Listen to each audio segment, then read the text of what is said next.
ফরিদপুরের ভুবনেশ্বর নদে গত এক সপ্তাহ ধরে কুমির ভাসতে দেখা যাচ্ছে। এমন খবরে আতঙ্ক ছড়িয়ে পড়ে পুরো এলাকায়। খবর পেয়ে এই কুমির খুঁজতে আসে বন বিভাগও। দীর্ঘ চেষ্টার পর অবশেষে মাছ ধরার জাল দিয়ে উদ্ধার করা হয়েছে প্রায় 7 ফুট লম্বা এই কুমিরটিকে। মঙ্গলবার দুপুরে সদর উপজেলার আলিয়াবাদ ইউনিয়নের গজারিয়া এলাকা থেকে কুমিরটিকে উদ্ধার করা হয়। এর আগে গত বুধবার একই উপজেলার গাজীরটেক ইউনিয়ন এলাকায় ভাসতে দেখা যায় এই কুমিরটিকে। সে থেকে এলাকায় ছড়িয়ে পড়ে আতঙ্ক। বন বিভাগ বলছে এটি বাংলাদেশ থেকে 2000 সালের আগে বিলুপ্ত হয়ে যাওয়া মিঠা পানির কুমির। ধারণা করা হচ্ছে ভারত থেকে নেমে আসা তীব্র বন্যার পানির সঙ্গে পদ্মা নদী হয়ে এসেছে এই কুমিরটি।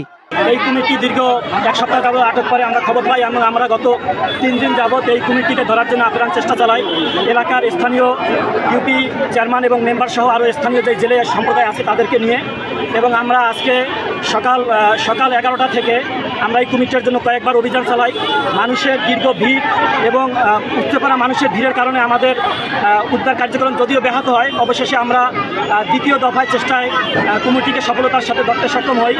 মঙ্গলবার কুমিরটির উদ্ধার তৎপরতায় যোগ দেন স্থানীয় প্রশাসন ও বন বিভাগের কর্মকর্তারা।